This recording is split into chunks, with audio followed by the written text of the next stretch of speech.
Space is the final frontier, and in 1978, LEGO launched what would be known as their classic space line, and they never looked back. Since then, space sets, whether they were sci-fi based or inspired by real-world science, have always been a staple of the LEGO collection. Hi, I'm Mac, and this is the Creator 3-in-1 Set 31066, the Space Shuttle Explorer.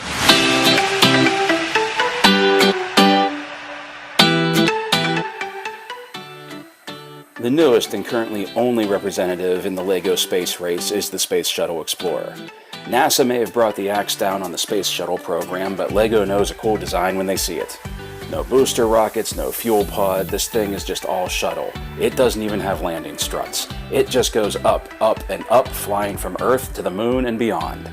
Like all the LEGO Creator 3-in-1 sets, the Space Shuttle Explorer has 3 official LEGO builds that consist of the Space Shuttle itself, a 6-wheeled rover, and a lunar shelter. However, unlike many Creator 3-in-1 sets, each build in this set is a solid model worthy of being their own set. So much so, in fact, that I'll be buying 3 sets of this just so I can make a lunar diorama from all of the builds in this set. The first build we have is the 6-wheeled rover. Being the third of the official builds in this set, it uses the least amount of pieces.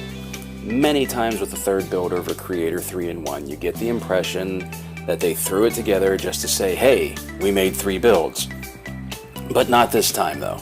There is a minimum amount of pieces used, but the rover is a great looking model.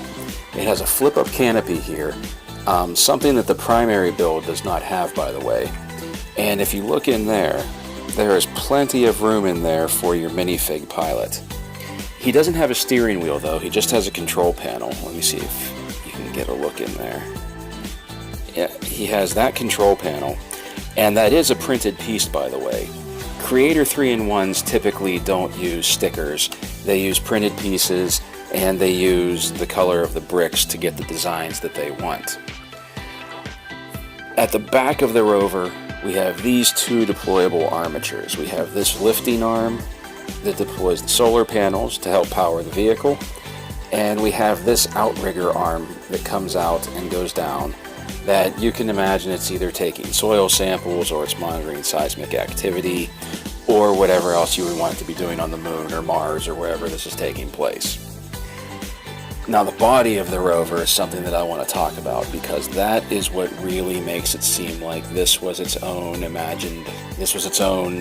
planned build and not something that they just threw together with pieces that they had on hand. The body is so well done. The way the pieces fit together, the look of it, the profile, the shape, this grille on the front, these lights on the back with this tailgate here. Like I said, even the flip-up canopy, these marker lights built in right here, everything just gives you the idea that this was a planned build.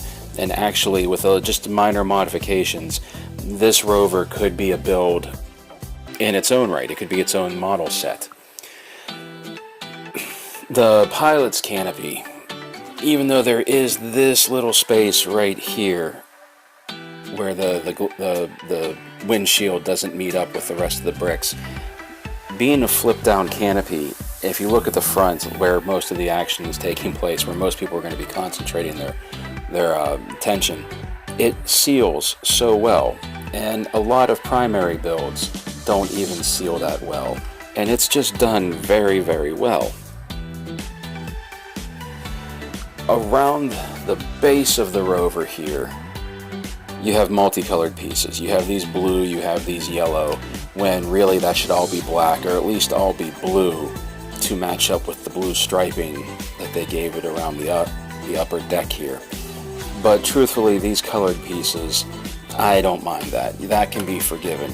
When you do take into account that this is the third build, and they're working with what they had to work with, something like that is easily forgiven. If this was its own primary build, that would have been taken care of. Likewise, another issue that I have, not an issue so much, but I wish that right here there was another control panel so that when your minifig is standing right here and the arms are deployed, he would have some sort of control panel to be using while he's operating those arms.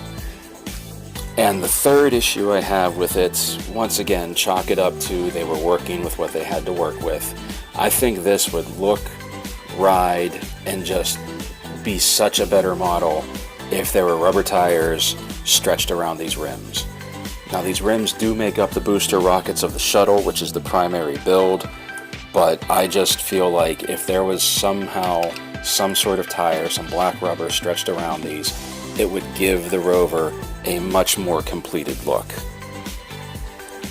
The second build of this set is the lunar base. It's smooth, white, it's sealed, it looks like something that could have popped up in the movie The Martian.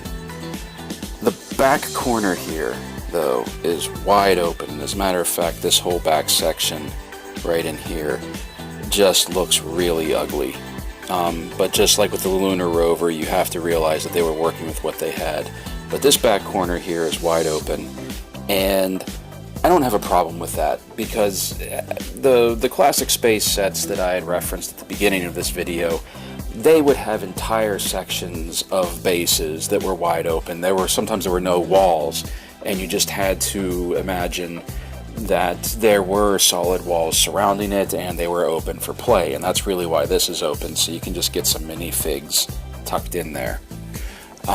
The interior space is very limited, but there is room for probably at least 2 minifigs standing in here, possibly 3, as long as they don't all take up the same room, and I'm using room very loosely with this. There's 3 main parts to this small base.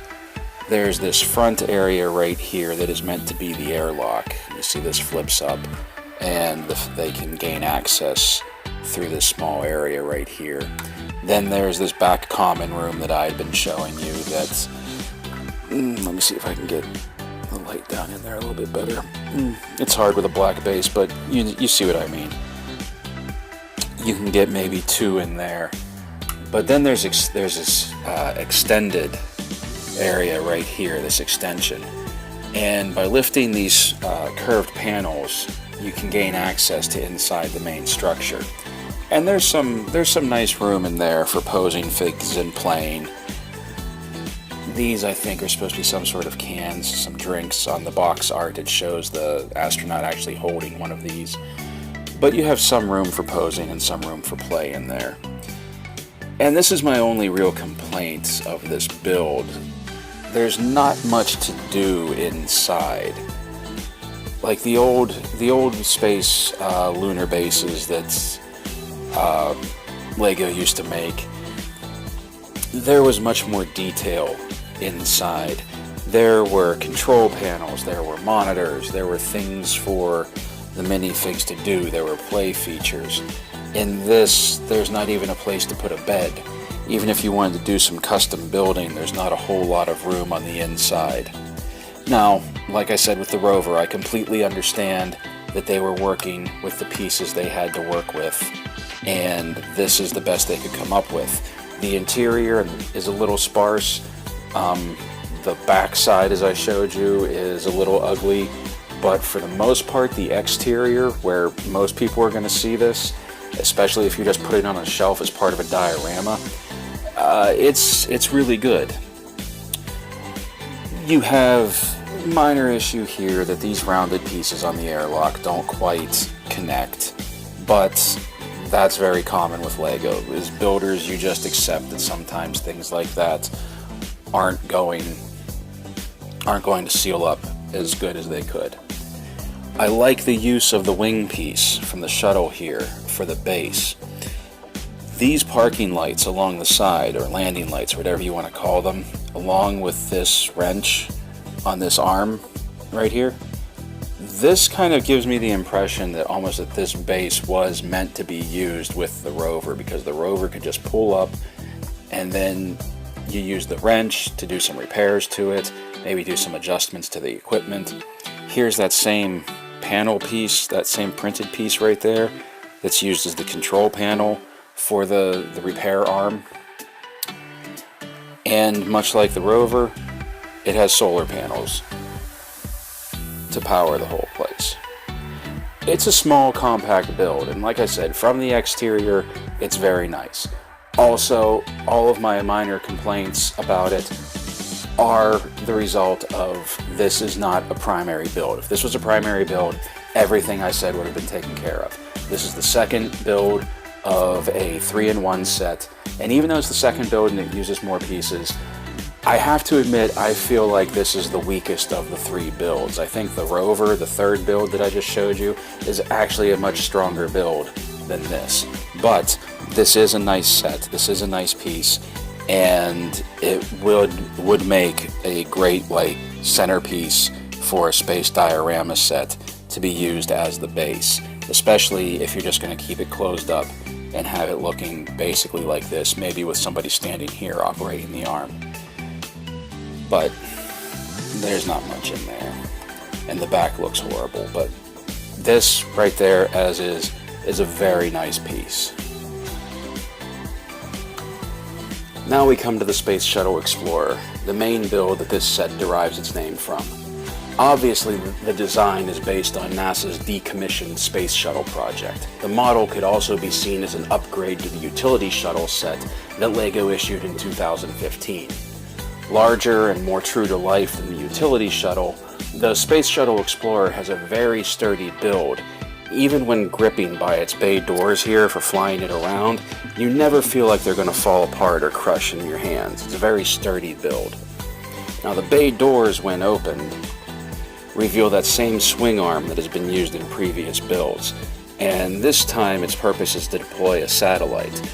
The arm mechanism actually works. You can leave the satellite in the cargo bay and move the arm to make connection with it, and then it lifts it right out. See?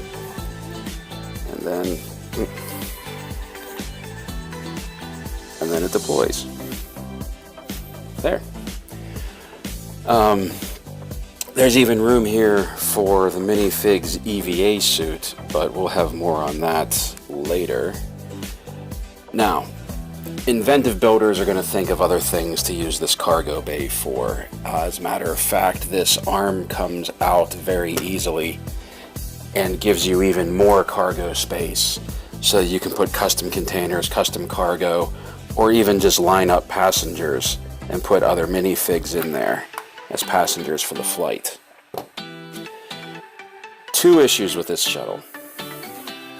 First, being right here on the underside. There's no landing gear of any type.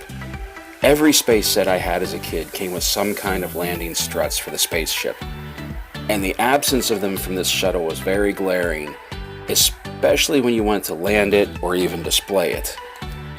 I understand that LEGO models first and foremost are for kids, not adult collectors, and I have no problem with that.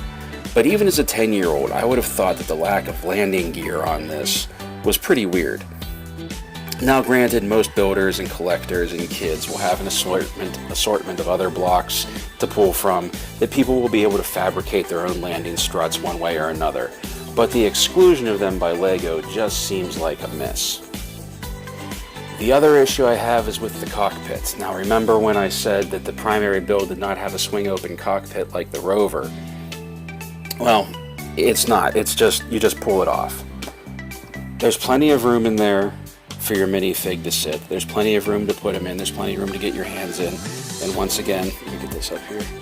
Once again, we have that printed piece being used as the control panel. No steering yoke, no steering wheel. But it's just this. It just seems that it's a little odd with a pop-off canopy when the tertiary build, the third build, has a very nice swing-open canopy. Instead, you have to pop it off, and that doesn't seem like it should have been designed that way, especially when compared to the previous 2 builds. No surprise that the minifig that comes with this set is an astronaut.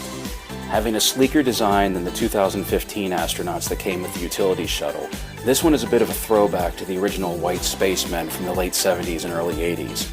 He's sporting just a simple helmet with a visor. He is more sleek and lightly outfitted than the larger domed helmet and EVA-looking suit that the 2015 figs came with.